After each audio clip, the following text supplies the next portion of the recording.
and salty ocean, off where the waves roll free. The sparkling water rises, then crashes to the sea.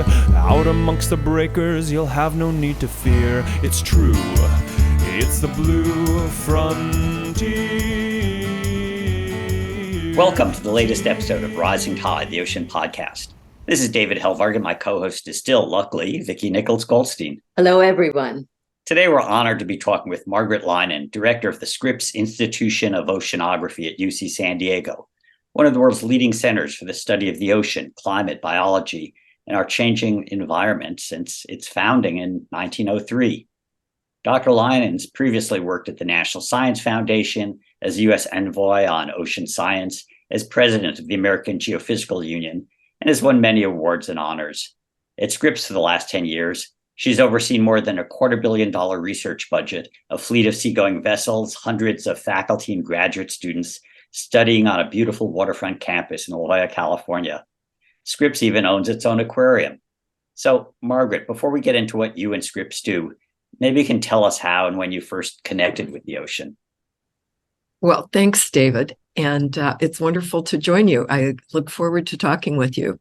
And yes, your little introduction is sort of a great introduction to why I love my job. And it's a fabulous place. So I am not like a lot of the applicants for school here who start out their letters by saying, you know, I walked on the ocean, on the beach as a child and always wanted to study the ocean. I grew up in Illinois, and I never saw the ocean until I was about 20 years old. And so that wasn't the direction that I was going. I got interested, early on, I wanted to be a lawyer. But then once I went to undergraduate school, I discovered geology, and I was taking geology, and I majored in geology and was interested in that. And then along the way, I was in undergraduate school at the time of the great revolution in our understanding of the origin of the oceans and the movement of continents and continental drift, seafloor spreading, and everything that was going on. So it completely revolutionized geology. And then in addition to that, I studied sediments. And it seemed to me that as long as people were talking about things that were deposited near shore, like river deltas and beaches and near shore coastal environments or coral reefs that sort of make their own shore, that they had great models and they could talk about what happened in the past with some confidence. But then they would get to talking about the ocean, and it seemed like it was really kind of vague. And of course, that was because the real origin of oceanography was post-World War II. So we didn't know that much about the origin and evolution of the ocean. So I thought I would go to an oceanographic institution and learn about the ocean, and then I'd come back and I'd have all those answers for geology.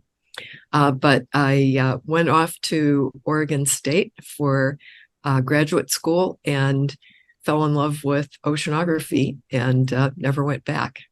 I think when people think of Scripps Oceanographic, they pretty much think of the ocean and fish and salt water. But you're overseeing three major areas. It says biology, earth, and oceans and atmosphere, which seems to cover pretty much everything. And climate. We must go up as well. How do they all fit together? What's these sort of big buckets you have there? Well, our name is oceanography, but we're oceans, atmosphere, earth science, geophysics, climate. And I think that it started because, of course, the atmosphere and the ocean are closely related. And the atmosphere drives the waves, the ocean drives precipitation cycles. And then with time, we learned what a role climate or the ocean plays in climate. But back in the post-war era, when people were studying geology, geophysics, and using geophysics not only for the solid Earth itself, but also the geophysics of the circulation of the ocean, of waves, and so forth, led us into that. And then in 1952, former director Roger Revelle published a very important paper with his colleague Seuss on using radiochemistry, C14, to be able to look at the age of water in the ocean. And from that, and the circulation and understanding how quickly the ocean circulates, they were also able to show that the ocean was only taking up about 25 to 30% of the CO2 that we were generating. And before that, everybody assumed the ocean was taking up almost all of it, and that the CO2 in the atmosphere was fairly constant. And so they showed this from studying the ocean water. Then he went out and hired a spectacular analytical chemist, Charles David Keeling, who was able to measure the very small changes in CO2 in the atmosphere. And he started doing that off the end of Scripps Pier in the mid-50s. And by 1957, had an established record. He could show the seasonal variation in CO2 due to, growing plants on land, which take up CO2, and give it off during the winter. And he could also see small variations from year to year. So in 1957, he started the Mauna Loa Observatory, and that's the one that has generated the curve that is most commonly used to show CO2 in the atmosphere, known as the Keeling curve, after Charles David Keeling. That led us into climate. And very interesting. I first interviewed Roger Revelle in 1985, and he first clued me into this great story about industrially driven climate change. Scripps is in charge of or monitoring the Keeling curve, which has gone from 280 parts of carbon dioxide per million in the atmosphere pre-industrial to, I think we're now about to hit 420. And the whole ocean climate connection now has become very real, that it's changing the physical nature of the ocean, its temperature, its chemistry, its color and circulation. And I guess Scripps has to be, by its definition, on the cutting edge of both figuring out what's happening and looking at solutions. And what are some of those both ongoing research and possible applied science? Right. Well, we do a lot of, so I'll talk about the ones that are related to climate change first. We do a lot of work with coastal environments because we're right here on the coast of Southern California. So we look at sea level rise, and we also look at coastal bluff erosion. And one of the things that we emphasize when we talk to people about solutions for sea level rise is that people tend to think about it in terms of, how many millimeters is sea level rising each year? And that's what we have to worry about. But it's not. It's actually the combination of that inundation, getting more water in the ocean, with the storm surge, the tides, the storm surge, and what we call the run up. That's how much the waves run up the coast onto the beach. And even a small change in the sea level results in a much larger incursion of water on land. So the run up is much larger than that small, millimeters or centimeters of sea level rise. So that means that for each area, it's a local issue. What's the beach profile like? Also, what kind of waves do you get and when? So here on the Pacific Rim, many times we're getting waves that have come here all the way from the Western Pacific. And so they were generated by big storms out there. They come all the way across the ocean. The big waves are not related to the wind right offshore. that they've come across the whole ocean. So it's putting together that whole picture of what the sea level rise piece is. And then on bluff erosion, the question is, how much is precipitation and getting the top of the bluff water saturated and then failing versus undercutting. And one of our researchers, Adam Young, has been a real pioneer in this, and he's been able to demonstrate that those two are about equal. So we have to worry both about sea level rise undermining the coast, but also changes in precipitation and bluffs. And one other thing that I think will be interesting to your listeners is that they've probably heard of El Nino, and that El Nino is an interannual feature of the climate, and it affects different parts of the world differently. In California, it usually results in rainy winters for us. But one of the other things about El Nino is that it tends to pile water up against California. And during an El Nino, Southern California has an increase of about 10 centimeters of sea level every El Nino. And then it goes back during non-El Nino times. So that allows us to exploit this feature to be able to tell people what sea level rise is going to be like and what we're going to face in a few years. And that also comes from understanding the physics of the ocean, its circulation, how El Nino affects it, and then using that as a tool for prediction. I was looking at the NOAA forecast, and being in Colorado with an El Nino, it's looking like we might get a lot of snow this year. So it really is interesting with the different locations and geographies. Okay, a quick break here. I'm sure you recognize my voice. I'm your co-host, David Helvarg. I'm also executive director of Blue Frontier that sponsors Rising Tide. If you enjoy our talks with the watermen and women making a difference for our ocean world, you might also want to check out our other work at www.bluefront.org.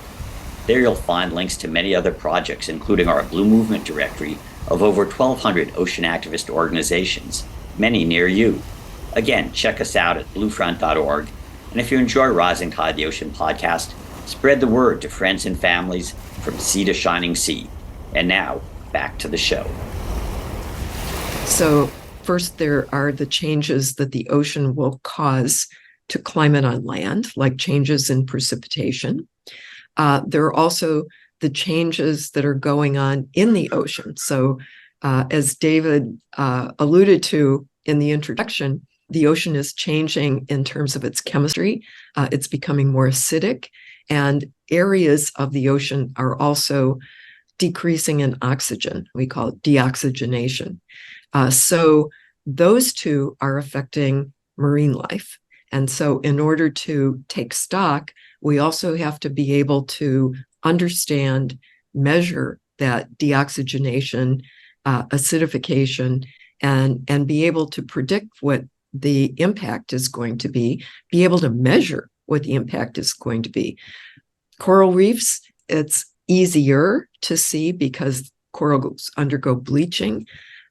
They also undergo sort of a degradation associated with acidification. But out in the big, deep ocean, it's much harder to see what's happening.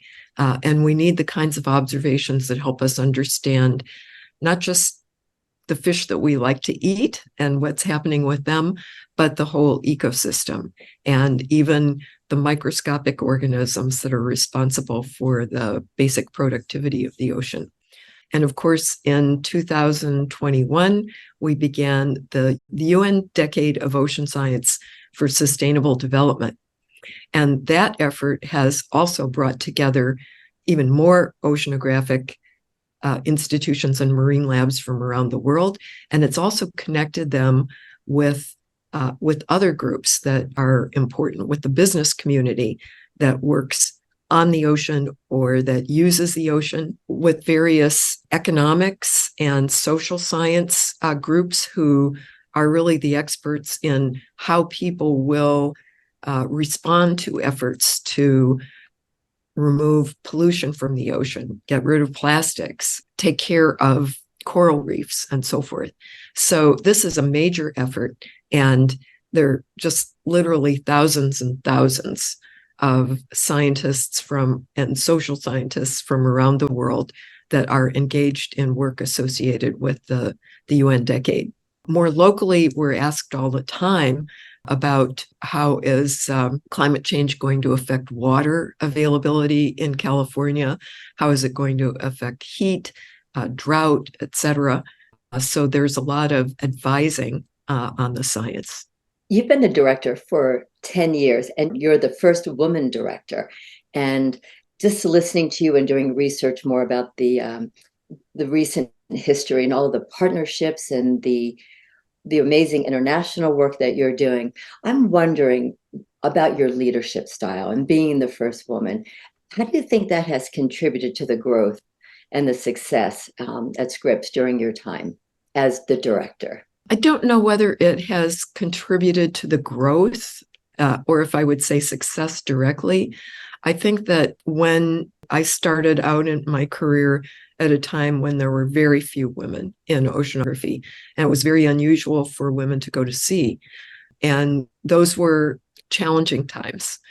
I think that what it has given me is a feeling for, how difficult it is to do challenging oceanography in general, and therefore how we have to focus on eliminating barriers for people, whether they're women, whether they're people of color, whether they are people with disabilities, whether they're students who come. We're here in Southern California.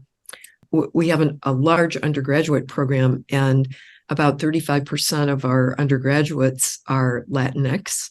And many of these students are first-generation students in college. Many of them are expected to commute to college from some other part of San Diego County and to help out with expenses.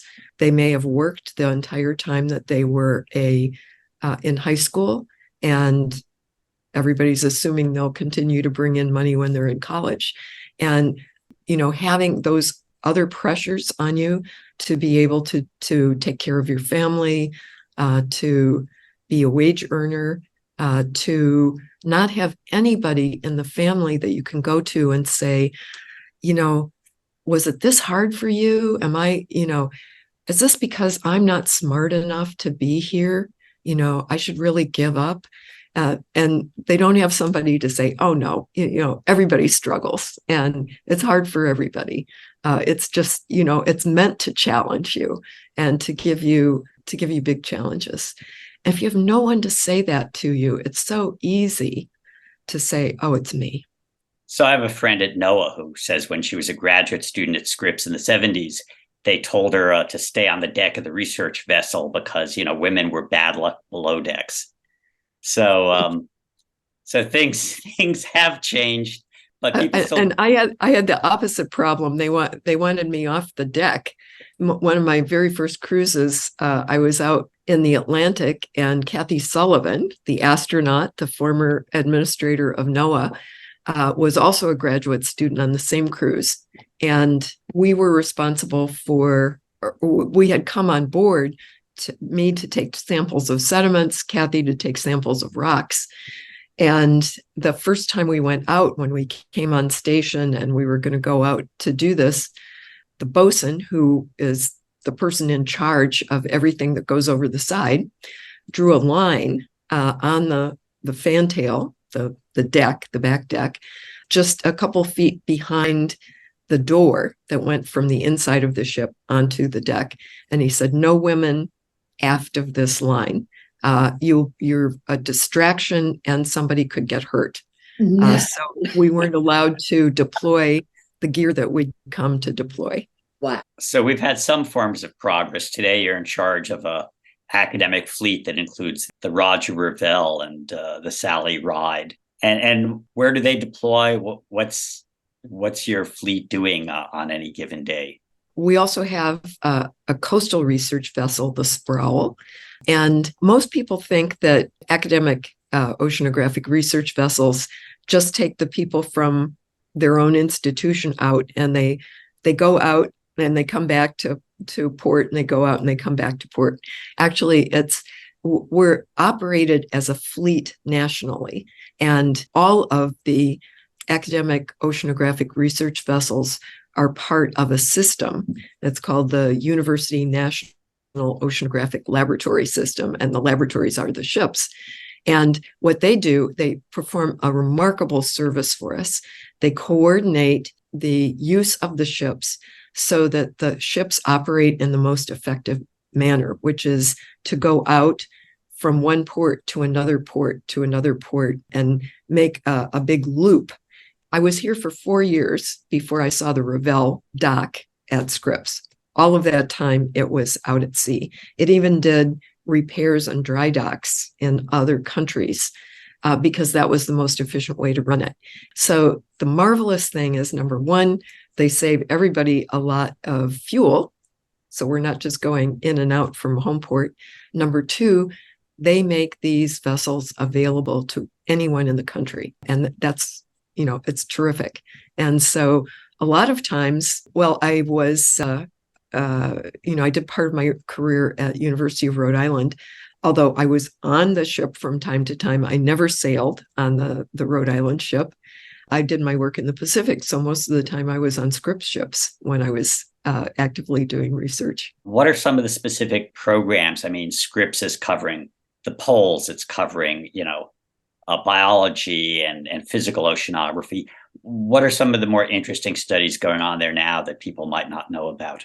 Well, you're right. We study the poles, and one of the interesting studies is about the way that glaciers in Antarctica work. And many of those glaciers are what we call grounded. The glacier goes beyond the edge of the land and goes out a bit over the ocean. And the bottom of the glacier is actually stuck on the seafloor underneath the ice. And that sticking acts as resistance for the glacier. It still moves, but it doesn't move as fast as it would if it wasn't stuck there. And so one of the big issues that we're interested in is understanding the nature of that and what's going to happen as sea level rises and exerts more pressure to lift up the ice as the ocean warms, and therefore warmer water is going under there and has more potential to melt ice. And then we're learning that, you remember I said that there were waves that come across the Pacific? Some of our geophysicists have been studying waves that come from the northern hemisphere and go all the way down to the Southern Ocean. And they put seismometers in the ice shelf, in the Ross ice shelf, and they could see that when these big trains of storm waves came, it actually makes the ice go up and down. And so is also, we think, affecting the fracturing of the ice. And we've been looking at that as well. And all of those pieces are pieces that tell us about the stability of the glacial ice in Antarctica. Because if we start melting Antarctic ice much more prominently, faster or catastrophically, if we have a piece of an ice shelf that fails because of all of this motion and thinning of the ice, then that's all going to accelerate sea level rise. Wow. So I got to ask, Scripps you got this beautiful campus on La Jolla Cove. You've got your own research pier where I've gone body surfing despite some aggressive sea lions. How's your campus going to deal with, or how's it going to do in rising seas? So we're all right for quite a while. And remember, I said that a lot was local. And right offshore, we have a deep sea canyon, the La Jolla Canyon. And it sort of comes from the ocean out toward land. And if I'm Scripps, the canyon actually takes a turn offshore. And so it actually funnels a lot of the wave energy away from Scripps. And so, we're substantially above sea level. It's not like it was when I was on the east coast of Florida, but also we're protected from some of the impacts of those big storms by the submarine topography. And with that, I would like to thank you so much for being on the Rising Tide Ocean podcast and sharing so much information and inspiring guidance for our upcoming new scientists. So thank you so much.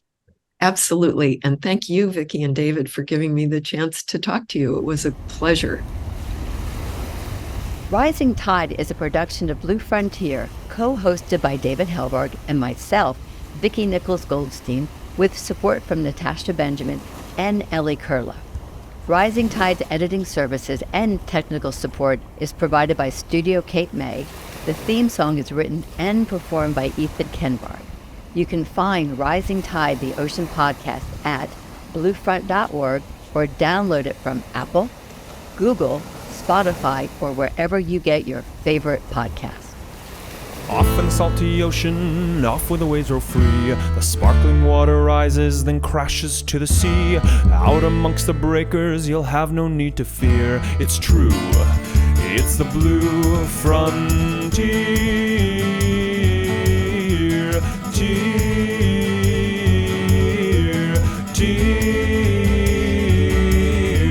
Off in the salty ocean, off to the blue frontier. Sparky, come here, buddy. Sparky! There you are. Good boy, Sparky.